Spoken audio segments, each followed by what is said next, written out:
Soal BOP sendiri, tentu ya latar belakang konstitusi kita udah jelas ya, penjajahan di atas dunia harus dihapuskan. Iya. Yang namanya perdamaian sejak KTT Asia Afrika kan sampai berbagai konferensi yang kita ikuti kan menjunjung tinggi yang namanya perdamaian, anti kolonialisme, anti imperialisme. Dimanapun Setuju. penjajahan kita semua tentang. Betul. Nah dalam konteks BOP, saya pribadi gak melihat BOP-nya, tapi melihat itu sebagai ruang untuk kemudian bagian dari upaya dalam memperjuangkan tadi yang kita sebut sebagai penjajahan di atas dunia harus dihapuskan.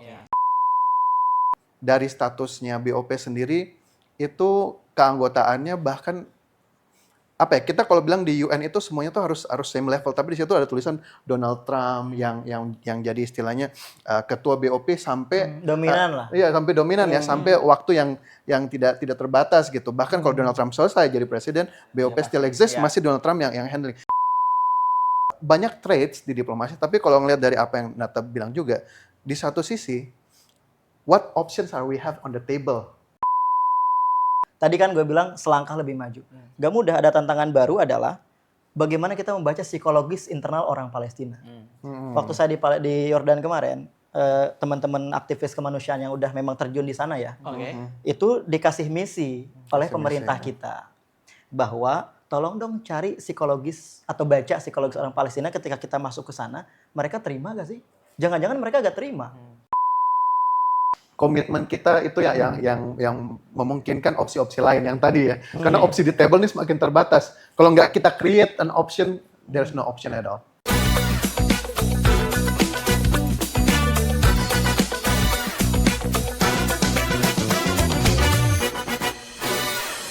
Oke, selamat datang di Produktif Hangout. Asik. Gi, tongkrongan sekarang Gi. Kalau dulu obrolannya tuh masih isu-isu lokal, Iya. ya kan? Wih, harga cabai naik nih di pasar. Koperasi merah putih. Iya, tapi Kali ini sekarang kita di bahas tongkrongan, isunya itu udah ngomongin Global. kemarin Trump habis datang dari Cina. Gitu-gitu sekarang, Bos. Ya kan? Ini parah nih Pak, karena yang mau kita bahas ini tentang kursi Pak. Walaupun mantan presiden kita tuh tukang kayu nih, tapi tetap kalah nih diplomasinya Pak. Nah, jadi kita sudah kehadiran anak muda yang concern gitu ya. Gila ini. Dalam Keren. isu hubungan internasional. Di sini samping gua ada Rafli Ansyah, Dan- founder si Paling HI Media. Tuh. Thank you Bang Rafli sudah Thank you hadir. Arya for inviting. Dan ada satu lagi nih, lebih keren juga namanya Bang Nata dari The Ide, Ya. The Ide Indonesia. Terima kasih, Thank you brother. bro sudah hadir. Arya dan Mas Anggi. Nah, Lebih pertanyaan kita simpel Gi. Apa? Sedang ada isu apa sebenarnya nih di anak-anak muda? Kenapa kok obrolan tongkrongan sekarang itu lebih luas gitu ngomongin Benar. tentang isu-isu global gitu, ngomongin Trump, ngomongin Selat Hormuz gitu kan. Dan beda banget Pak. Iya, jauh di sana Iya. tuh. Kalau dulu kan kalau kita bahas global ya, itu yang dibahas tentang Palestina dan Israel. Sekarang Cina dan Amerika. Iya. Lagi ada fenomena apa nih sebenarnya? Mas Rafli. Oke. Selain kursi ya.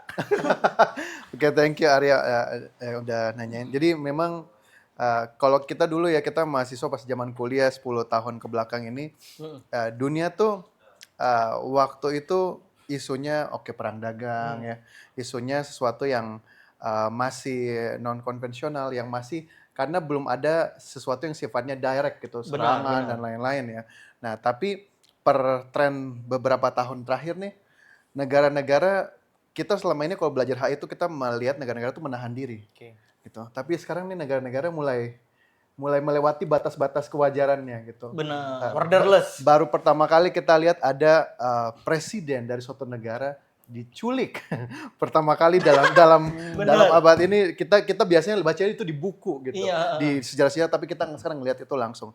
Terus sekarang perang lebih terbuka. Dulu tuh orang kita belajar di HI ya, perang itu rata-rata aktornya tuh aktor yang istilahnya bukan negara langsung, non-state actor. Tapi sekarang state actor lebih berani untuk langsung menyerang.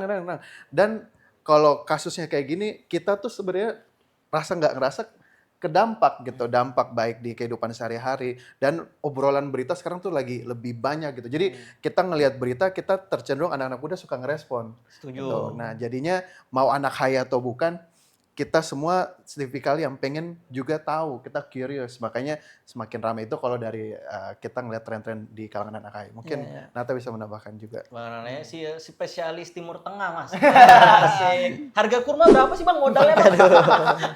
Berat. Kurma terbaik ya di sana. Tunisia. Kurma terbaik. Sebenarnya kalau kita ya di Indonesia, karena sebetulnya spesifiknya lebih fokus ke anak mudanya ya, ke human capitalnya.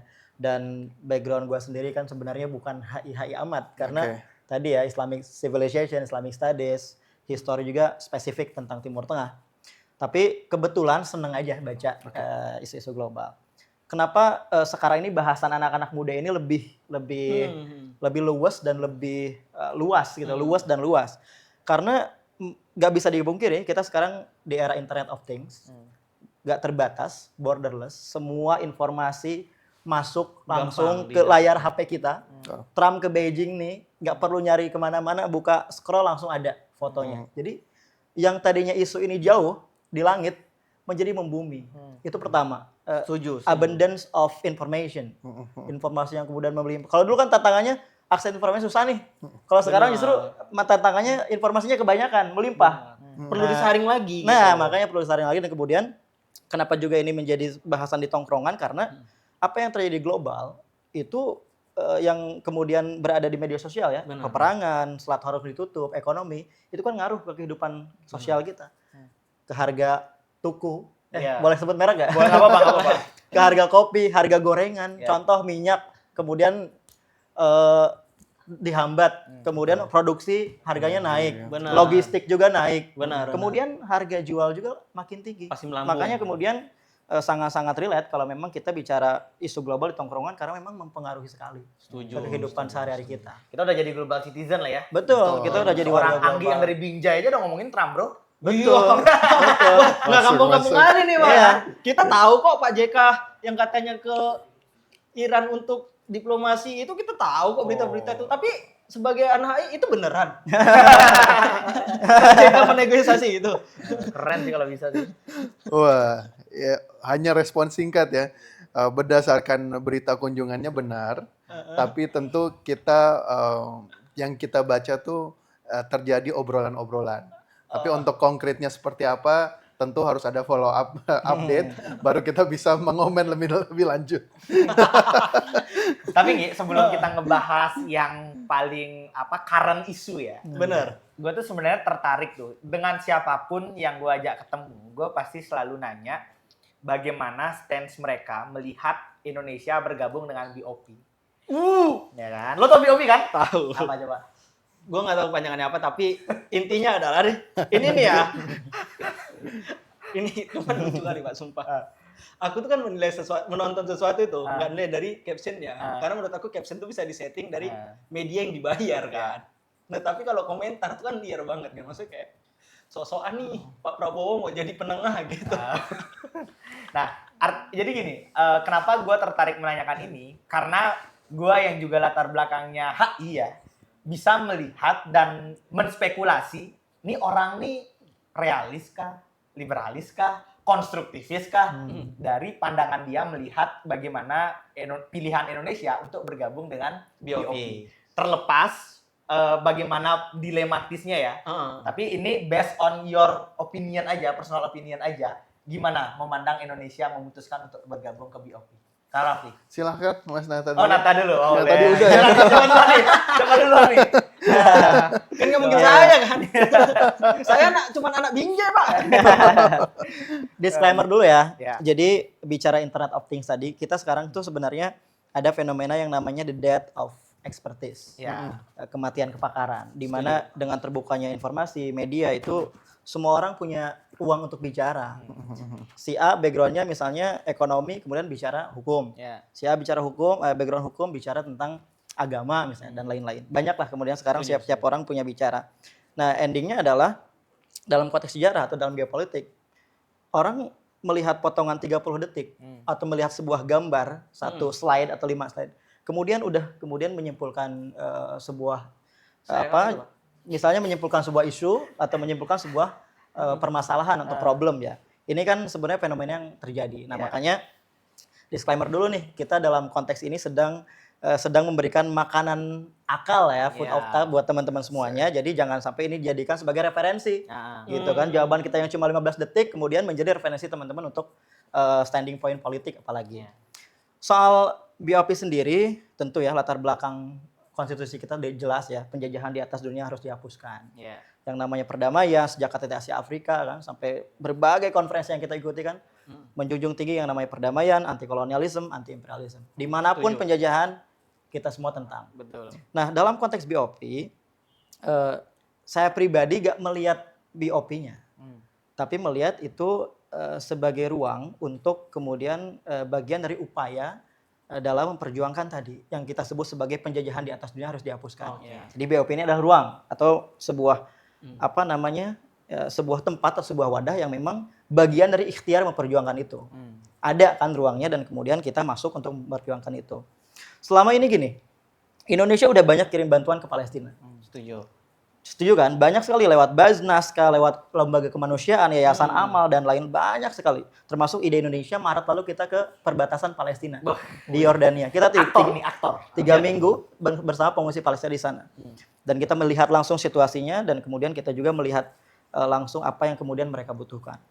Selama ini mereka cerita Indonesia sama Israel punya hubungan nggak? Nggak punya.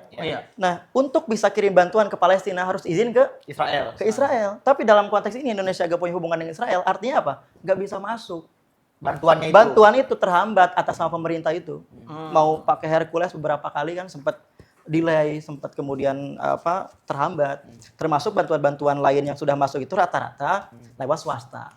Yayasan kah, kemudian juga lewat lembaga organisasi sosial atau yang tidak mengatasnamakan pemerintah karena secara bilateral nggak masuk tuh. Akhirnya ya udah. Simpelnya adalah masuknya ke BOP ini makanan buat teman-teman ya. Selangkah lebih maju. Yang tadinya kita gak bisa masuk Palestina, sekarang menjadi punya jaminan untuk bisa masuk Palestina dan memberikan bantuan lebih dekat kepada warga Gaza. Itu pengantar aja. Nanti Mas Rapli bisa memperjuangkan hak-hak Palestina hak-haknya. Jadi gue gak ngeliat board of peace-nya atau gak ngeliat Trump-nya. Tapi tadi, ternyata ada selangkah lebih maju yang tadinya kita gak punya akses karena harus izin dari Israel. Dengan masuknya BOP, ternyata selangkah lebih maju dapat akses untuk bisa masuk. Minimal itu. Walaupun di awal tuh menyumbangkan berapa triliun gitu? Iya, dan itu kan bagian dari rangkaian upaya membangun New Gaza yang menjadi salah satu ya programnya BOP itu. Itu dari pandangan seorang konstruktivis. Dari Bapak ini gimana ini, ya kan? Iya. Kenapa? Ya, jadi kalau dalam studi hubungan internasional itu kita akan selalu berada dalam opsi antara mau idealis atau pragmatis gitu. Kalau idealis kita berpandangan banyak sekali hal yang kurang nih, baik aktornya tidak treatment kita same level, let's say, bahkan kalau kita tentu ya kalau anak HI itu cara dia untuk melihat suatu membuat argumen, dia pasti membaca banyak referensi, terus dia mencari expert untuk bisa jadi referensi. Nah kalau saya pribadi contohnya ya pakai expert Pak Martin Natalegawa dan Pak Dino Patijalal, karena mereka memang expertnya di diplomasi. Nah mereka berdua punya pandangan bahwa BOP ini lebih banyak moderatnya bahasanya. Ini idealist term gitu.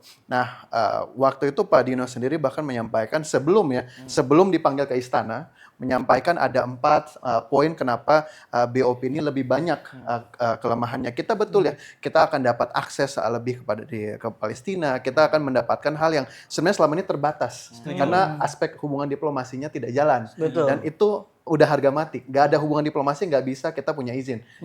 Tidak bisa kita lewat. Nah, jadi di satu sisi yang tadi ya pragmatis tadi ya, kita akan mengorbankan beberapa hal tentunya gitu. Dari statusnya BOP sendiri itu keanggotaannya bahkan apa ya, kita kalau bilang di UN itu semuanya tuh harus same level, tapi di situ ada tulisan Donald Trump yang jadi istilahnya ketua BOP sampai dominan lah. Iya, sampai dominan ya, sampai waktu yang tidak terbatas gitu. Bahkan kalau Donald Trump selesai jadi presiden, BOP still exist, masih Donald Trump yang handling. Jadi sebenarnya ada banyak same level yang tidak sejajar. Orang-orang diplomasi itu pasti lalu ngelihat kita nih dianggap sejajar atau tidak. So banyak traits di diplomasi, tapi kalau ngelihat dari apa yang Nata bilang juga, di satu sisi what options are we have on the table? Nah, Pertanyaan terbesarnya tuh bakal Yes, ke situ. gua itu Emang ya. kalau kita nggak join, kita punya opsi apa? Nah, Gitu. oke. Nah, itu perdebatan yang para idealis saat ini pun bahkan belum bisa memberikan Iya. jawaban Jawaban. yang akurat gitu. Hmm. Dan pada akhirnya pas kita Pak Dino dan beberapa expert HI dibawa oleh presiden rapat dan meeting, kan akhirnya mereka tahu belakang layar informasi yang kita pun nggak akan tahu. Ingat kita tuh mungkin kalau ada teori ice gitu ya, kita tuh kalau ada es batu besar gitu ya, kita tuh cuma tahu di atasnya kecil doang, ya. sedangkan besarnya di bawahnya kita nggak Nggak tahu tahu sama sekali. gitu. Jadi pasti akan ada banyak istilahnya bukan jual, istilahnya kita akan banyak trade off. trade off yang kita miliki. Tapi setelah itu Pak Dino itu setelah itu ya konferensi pers menginformasikan kepada publik bahwa this is the only option ternyata yang pemerintah punya to help gitu. Jadi kalau ditanya perspektif saya sebagai seorang yang melihat banyak mudaratnya, tentu akan menjawab lebih baik tidak deh. Tapi masalahnya kalau ditanya apakah punya alternatif, sayangnya kita Tidak belum ada. punya gitu. Belum punya. Sama aja kita teriak-teriak, tapi kita nggak bisa bantu direct gitu.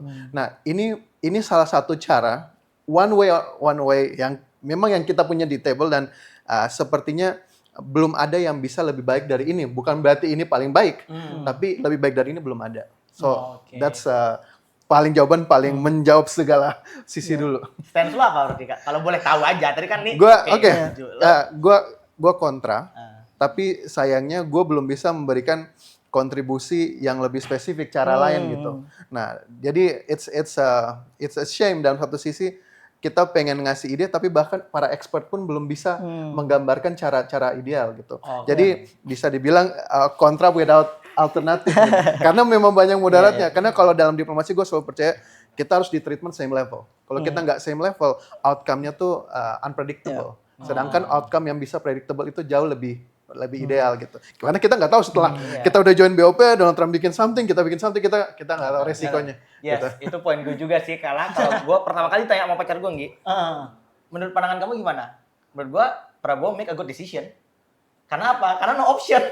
Nggak ada opsi sama Nggak ada opsi sama Nggak ada sekali opsi sama selain sekali. karena Pilihan. iya gitu. Karena kehimpit. Kita bukan sedang berhadapan dengan presiden, bos. Yang kita hadapi ini pebisnis dan juga oligarki dunia gitu. Yang dia aja bisa nyulik presiden senaknya, bos. Apalagi cuma ngelintas Indonesia gitu maksud gue. Jadi, Dan tambahannya bro, nggak mudah sekarang Nggak mudah. Bang, kayak sekarang kita udah masuk nih. Tadi kan gue bilang selangkah lebih maju. Nggak mudah, ada tantangan baru adalah bagaimana kita membaca psikologis internal orang Palestina. Waktu saya di Yordan kemarin, teman-teman aktivis kemanusiaan yang udah memang terjun di sana ya, itu dikasih misi oleh pemerintah kita bahwa tolong dong cari psikologis atau baca psikologis orang Palestina ketika kita masuk ke sana, mereka terima gak sih? Jangan-jangan mereka gak terima. Kalau gak terima bahaya dong. Nah ini yang kemudian sekarang masih terus menjadi upaya mereka. Meskipun memang waktu itu kan sempat ada bahasa lebih cepat bakal kirim 8.000 pasukan ke sana. Tapi tadi tantangannya masih banyak. Tantangan psikologis internal. Kalau kita masuk tidak diterima, timbul konflik baru. Jadi gue ngelihatnya kayak, oke, that's part of our struggle untuk memperjuangkan dan membantu, dan itu gak mudah. Gitu. Oke. Anggi ada pertanyaan? Terkesima banget kayak dia tadi menjelaskan terminologi orang kaya ini apa gitu ya. Mas, kalau di pikiranku cuma satu aja sih.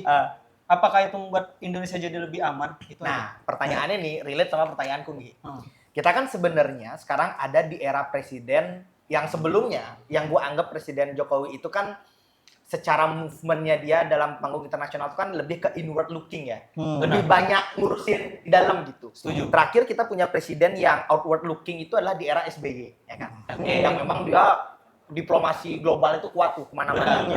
Dan sekarang kita punya presiden yang dalam sejarah ini kunjungan ke luar negerinya itu terbanyak. Dalam sejarah presiden Indonesia Prabowo ini terbanyak. Benar. Beliau baru menjabat berapa?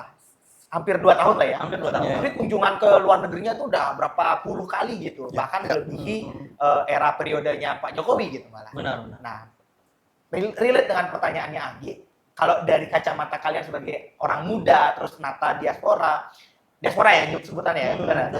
Terus Kak Rafli juga concern gitu ya tentang isu-isu HI. Sebenarnya misi apa nih yang sedang dibawa presiden kita sampai berulang kali keluar masuk luar negeri, bahkan ketika kemarin tahun lalu ada ya gonjang ganjing di dalam negeri, tapi tetap memilih untuk keluar gitu. Apa what the mission gitu kan? Oke, thank you. Ini pertanyaannya sentral banget karena udah bahas actionable Indonesia ya. Indonesia apa yang keluar banyak-banyak nih. Nah, kita termasuk aku juga pengawat HI pernah sekali satu momen kita diundang untuk berkomunikasi dengan tim Badan Komunikasi Presiden, waktu itu masih PCO ya. Dan waktu itu kita ketemu salah satu tenaga ahli presiden untuk urusan hubungan internasional, dan waktu itu yang kita pelajari adalah Presiden Prabowo ini sangat concern.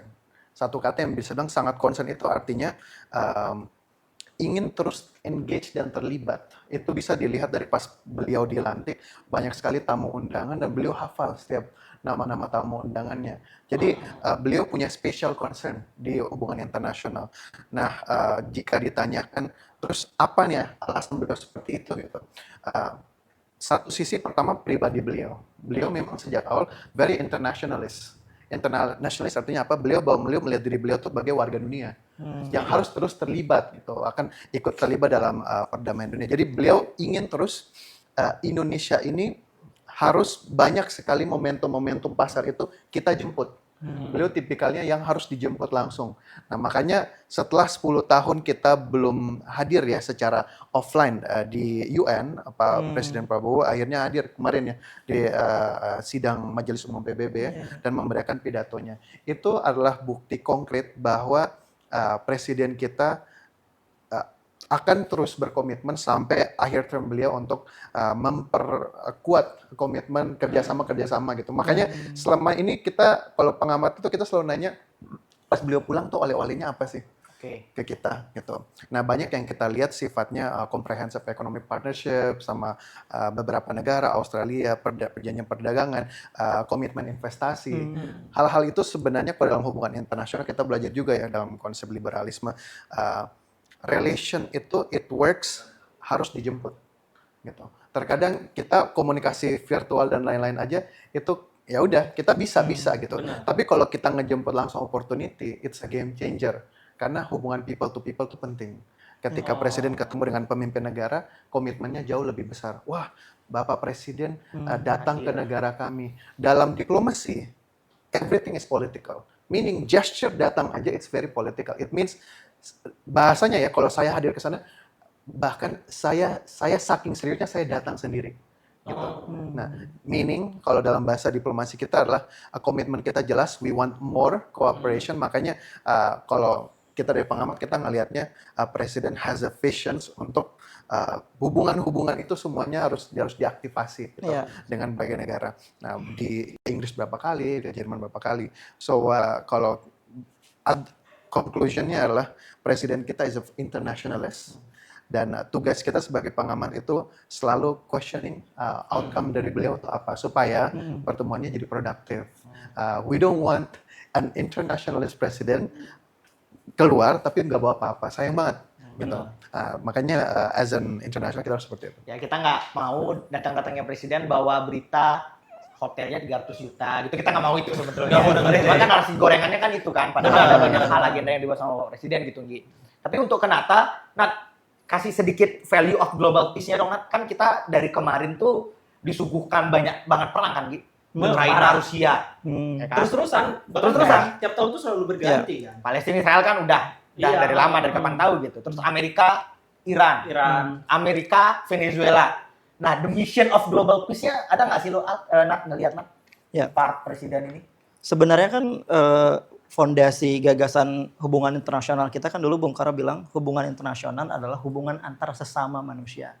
Jadi kemanusiaan tentu.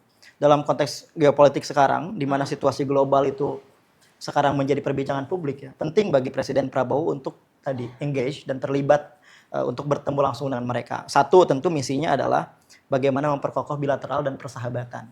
Dulu gagasan diplomasi Bung Karno itu diplomasi persahabatan. Diplomasi kan nggak kaku ya, bagi Bung Karno dulu diplomasi sangat-sangat luas. Misalnya dia tiba-tiba minta mangga ke presiden Presiden Mali apa mana ya. Kemudian juga dulu waktu kunjungan ke Mekah, misalnya ke Saudi Arabia, tiba-tiba nanam pohon di Arafah. Sekarang lagi musim haji nih. Pohon-pohon di Arafah itu dulu Bung Karno yang minta. Biar mereka itu yang haji gak kepanasan. Wow. Oke. Gitu. Jadi diplomasi Bung Karno sangat-sangat luas dan bagaimana dia menjadikan diplomasi adalah jalan untuk memperkokoh persahabatan. Nah, saya kira pertama penting Presiden Prabowo ini tadi lah outcome-nya apa, kemudian hasilnya apa. Tapi yang namanya persahabatan ini fondasinya harus terus dijaga. Karena kan silaturahmi, persahabatan, kemudian memperakrab inilah hubungan. Karena kalau misalnya kita negosiasi dalam konteks formal mungkin berat, tapi dalam konteks persahabatan mungkin bro ayolah gitu. Mungkin lebih jauh lebih gampang gitu kan. Itu tentu pertama persahabatan. Yang kedua adalah tantangan di internal kita kan banyak. Jadi meskipun presiden keluar, sebenarnya kan yang perjuangkan adalah national interest kita. Bagaimana dia di sana tuh bicara tentang Maluku, bicara tentang Jawa Barat, bicara tentang Aceh misalnya. Karena bagaimanapun sebanyak apapun teman kita di luar, sebanyak apapun kunjungan dilakukan oleh presiden sejak Soekarno, kemudian Soeharto, Gus Dur ya, Habibie, itu semuanya yang diperjuangkan adalah tentu first national interest kita, kepentingan nasional kita. Indonesian first. Indonesian first. Bukan American first ya. Terus. Iya, jadi memang persahabatan, yang kedua tentu national interest yang memang menjadi sorotan kita, dan yang ketiga tentu yang paling penting yang kemarin juga dibahas oleh Trump dan Xi di China adalah kita jangan musuhan deh, minimal jaga stabilitas gitu. Kita sebenarnya jangan jadi opposite, kita partner aja. Dengan partner pun ya minimal stabil, nggak terlalu cerah, minimal stabil deh gitu. Jadi tentu yang ketiga adalah stabilitas. Pak Presiden sepertinya mungkin dia ingin menjaga stabilitas. Oke, peran Indonesia mungkin nggak terlalu signifikan, tapi minimal kita bisa dekat dengan Amerika, bisa dekat dengan Rusia lewat BRICS-nya, bisa dekat dengan Beijing. Saya kira itu sangat-sangat berarti. Mantap. Gini kalau ngobrol sama orang-orang pintar tuh wawasannya luas ya. Jadi liar pikiran awak ya. Jadi kan tadi dibilang kan hubungan internasional adalah hubungan sesama manusianya. People to people kan. People to people connection. Gimana tuh Bang? Dengan Donald Trump memerintahkan menangkap Presiden Venezuela itu, amankah? Wow. Mending kayak gini pertanyaan gimana? Dengan melihat peta politik sekarang nih yang lagi gonjang-ganjing, tarik ulur. Ini kan orang-orang kayak Nata, orang-orang kayak Rafliansyah ini kan yang kita nantikan sebenarnya prediksinya gitu. Iya. Ya kan? Gue mau nanya deh tadi. Setuju. Ya, karena menculik Presiden Venezuela itu mengubah berbagai hal gitu. Paradigma diplomasi, terus bagaimana hubungan bilateral antar negara itu berubah banget. Nah, maka dari itu, dengan berbagai situasi yang terjadi nih Kak Rafli, nanti lo boleh nambahin, termasuk sekarang Selat Hormuz kita, Nggi. Oke. Prediksi lo, ini kan kita, kalau gue menyebutnya nih, kita prakrisis nih, dunia nih. Kalau based on my opinion, prakrisis gitu, dengan melihat gejolak dinamika geopolitik ini. Tapi menurut Rafli dan juga Nata, apa yang akan terjadi nih? Mungkin di tahun inilah. Terdekat. Iya, apa hal-hal yang mungkin nggak terduga gitu yang akan bisa kita alami gitu. Bebas aja kalau lo bilang, wah kita akan perang dunia ketiga, it's okay. Based on your opinion gitu kan. Ya, karena banyak situasi-situasi yang udah terjadi. Iya, dengan menganalisis ini semua, apalagi Presiden Amerika sekarang, Donald Trump ya kan, yang tiap malam dia bisa ngajak perang lewat Twitternya, lewat X-nya gitu loh. Nah, bagaimana prediksi kalian? Apa sesimpel ngapus X dari dunia gitu kan, biar dia nggak berisik. Nih, biar anak-anak muda ini Kak, biar anak-anak muda ini bisa minimal mengambil zona aman nih. Wah, ini kayaknya bakal mau krisis nih. Gua harus lebih nggak boros gitu misalnya kan. Jadi dari prediksi ini mungkin bisa jadi, kalau katanya Nata tadi, konsumsi untuk bisa melihat bagaimana dunia ke depannya. Lebih banyak belajar lah. Ya, gimana? Rafli, Nata, silakan. Mungkin aku tambahin ya, karena ini terkait literasi hubungan internasional. Karena kalau kita ngebahas soal satu isu, satu kayak yang tadi, mungkin kita ambil contoh kasus yang Arya tanyain tadi, penculikan seorang presiden, itu merubah konstelasi. Konstelasi itu artinya dunia yang selama ini kita anggap hal ini tidak mungkin terjadi, itu bisa terjadi. It means anything is possible. Jadi batas-batas kewajaran itu sudah semakin kabur. Nah, dengan itu sebenarnya kita pertama jadi lebih anxious, lebih sebenarnya ini menjadi momentum juga kita harus lebih rajin meningkatkan literasi hubungan internasional kita. Banyak-banyak baca, banyak nonton ini juga termasuk salah satu bagiannya ya. Isu hari ini ya, karena kita untuk bisa berkontribusi kita harus literate dulu. Kita harus literate dulu. Dan terkait yang tadi ya Arya, kalau soal prediksi, hubungan internasional it's about predictions. Kalau nanti Nata juga lihat ya, kita di studi HI itu kita diajarkan untuk melihat pola-pola. Pola-pola terjadi. Jika presiden diculik, apa nih akan jadi ke depannya gitu. Banyak kasus di masa lalu, rata-rata bisa dibilang ya, international order is broken. International order itu keteraturan dunia yang sebelumnya masih yang tadi yang aku bilang ya, menahan diri. Sekarang udah semuanya tidak borderless, semua menahan diri. Bahkan negara-negara yang dulunya blok satu sama lain mulai memikirkan kembali opsi-opsi mereka punya, termasuk contoh Eropa, contoh Kanada. Mereka melihat US jauh lebih menjaga jarak. Jadi kalau ditanya kita, anak-anak Indonesia, anak muda maupun publik umum, apa yang harus kita lakukan? Perbanyak bacaan dan ikutin hal-hal seperti ini agar kalau kita mau berkomentar, komentar kita jauh lebih masuk akal, lebih literate gitu, berbobot. Karena zaman sekarang yang tadi yang juga bilang Nata ya, semua orang diberikan kesempatan untuk ngomong, tapi ini satu hal paling penting nih, tidak semua orang kredibel untuk memberikan komentar. Setuju. Sayangnya Indonesia termasuk negara yang tingkat partisipasi internet dalam berkomentarnya itu salah satu paling tinggi, top 3 kalau nggak salah. Sedangkan tingkat literasi kita 0,000.5 gitu. Nah, jadi poin utamanya adalah tingkatkan literasi supaya bisa berkomentar is it good or not. Nah, kalau soal prediksinya, hukum internasional lagi rusak nih Arya. Jadi kita sebaiknya sebagai anak muda ya, kita terus memperkuat ini dengan narasi-narasi bahwa kalau kita nggak punya pegangan hukum internasional, kita udah nggak punya pegangan apa-apa lagi. Dunia akan menjadi hutan rimba, gitu. Dunianya realis gitu. Nah, jadi kalau kita mau hidup yang damai, yang secure, tentunya kita harus soundingkan hal-hal yang seperti tadi, hukum internasional harus berjalan. Bahkan waktu itu aku pernah nanya ya ke Pak Martin Natalegawa gitu. Aku pernah nanya, apakah kita perlu Bandung Conference lagi ya? Apakah ini momentum? Ini mungkin jadi refleksi pertanyaan teman-teman ya. Dulu pada saat dunia sedang berada dalam perang dingin, opsinya cuma ada antara US atau Uni Soviet. Negara-negara middle power seperti Indonesia, India, mereka bilang bahwa kita tidak ingin jadi bagian dari kalian yang sedang berkonflik. Iya, setuju. Akhirnya muncullah namanya gerakan non-blok, gerakan yang tidak mau jadi bagian dari hal itu. Dan Dunia akhirnya ketiga. menjadi dunia ketiga, Bandung Conference jadi di situ. Dan di situ jadi 10 dasar-sila gitu ya. Akhirnya disitulah komitmen bahwa kita harus kembali ke keteraturan. Kita tidak boleh termasuk ke dalam konflik ini. Nah, kalau ditanya apa prediksinya, cara terbaik untuk merespon hal ini adalah kita buat sesuatu jenis seperti Bandung Conference lagi.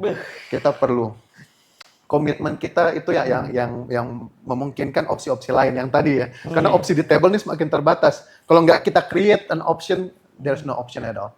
Gitu. Ya. Jadi posisinya unsecure ya sekarang. Unsecure. Oke. Rada-rada serem berarti. Serem, Bos. Serem banget Sumpah. sekarang ini. Rimba banget. Enggak, kaget juga aku kan, lagi di Binjai, duduk tenang kan, tiba-tiba datang rudal der, ini dari siapa nih? Iya. Rata-rata gimana, Bro? Tadi saya kira udah banyak sekali ya, dan memang tadi kita sekarang lagi unstable. Berbagai kemungkinan bisa terjadi, makanya tadi penting. Dan ada satu kutipan itu, the illiterate of the 21st century will not be those who cannot read and write, but those who cannot learn, unlearn, and relearn.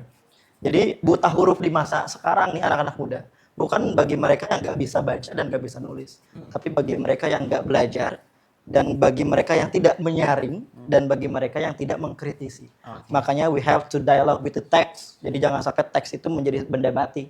Kita harus hidupkan informasi itu dengan sesuatu yang kemudian kita imbangi dengan kapasitas. Maka saya pribadi sejak di Tunisia dulu baca literasi Timur Tengah dan Palestina itu lewat teks-teks Arab berbasis Quran. Kalau kita cuma di media, kita nggak tahu dia siapa, manusia. Apakah akun manusia asli atau robot, kan nggak tahu. Tapi kalau Quran, kita tahu yang nulis Arya nih dari genre gitu kan, kita tahu apa kapasitasnya dan apa backgroundnya. Maka saya kira penting untuk kembali ke buku, kembali ke koran, bukan berarti meninggalkan internetnya, tapi menjadi penyeimbang. Karena sekarang anak muda mungkin bisa mengonsumsi dan bisa punya pengetahuan global secara secara fondasi oke, dia punya pengetahuan, tapi harus diperkuat dengan kedalaman riset, kedalaman berpikir, kedalaman mencerna ya. Makanya tadi penting untuk kemudian kita memperkokoh literasi hubungan internasional kita, baca lagi sejarah, baca lagi dulu gimana Indonesia membangun negaranya pasca kemerdekaan, baca di Bahme Revolusi, promosi buku. Itu ya. Itulah kembali ke membaca dan membaca. Gimana Gi? Paham? Paham.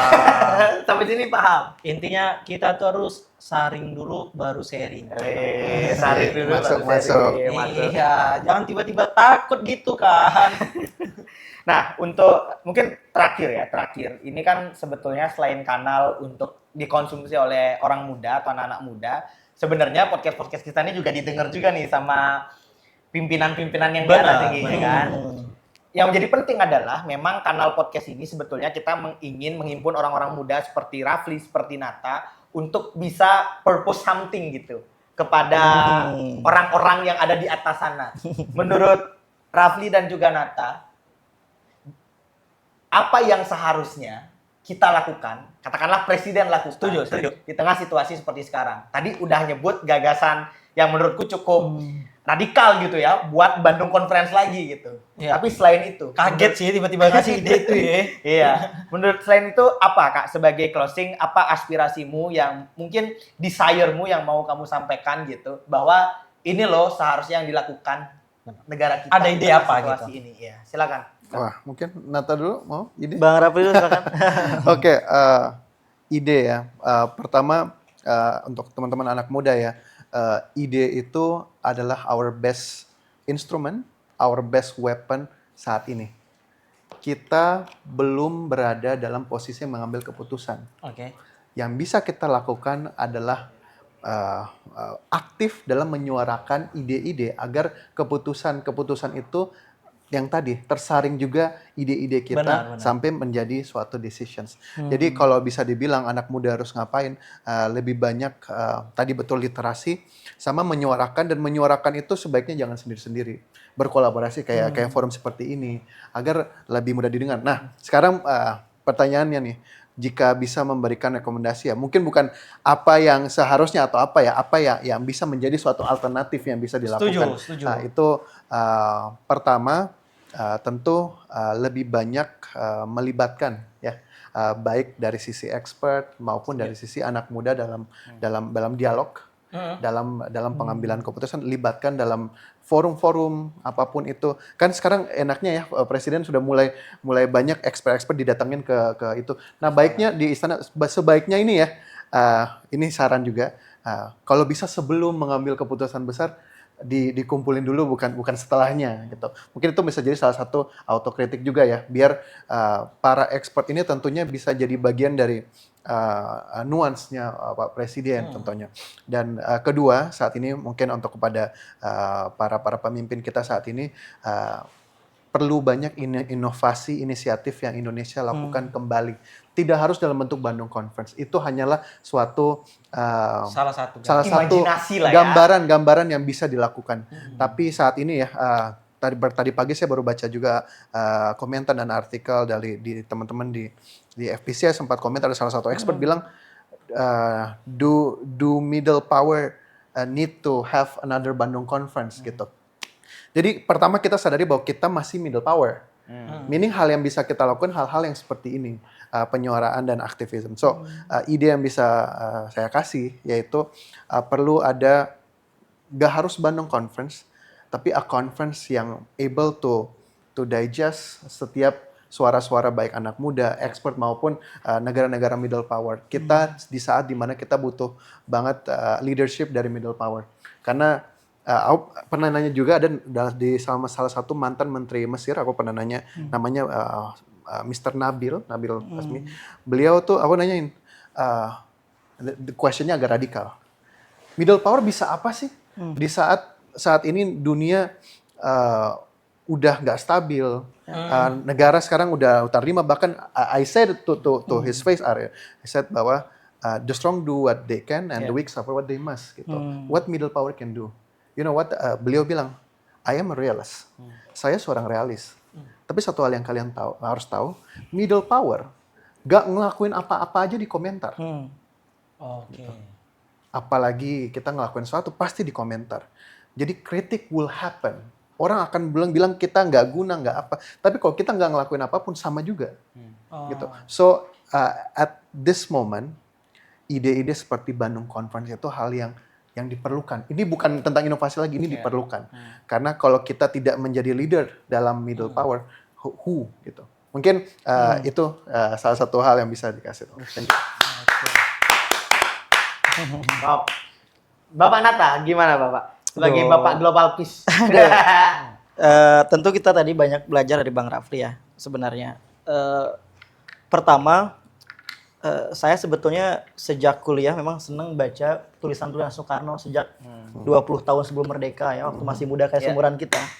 Dia bilang waktu itu, Samen bundeling van alle revolutionary krachten.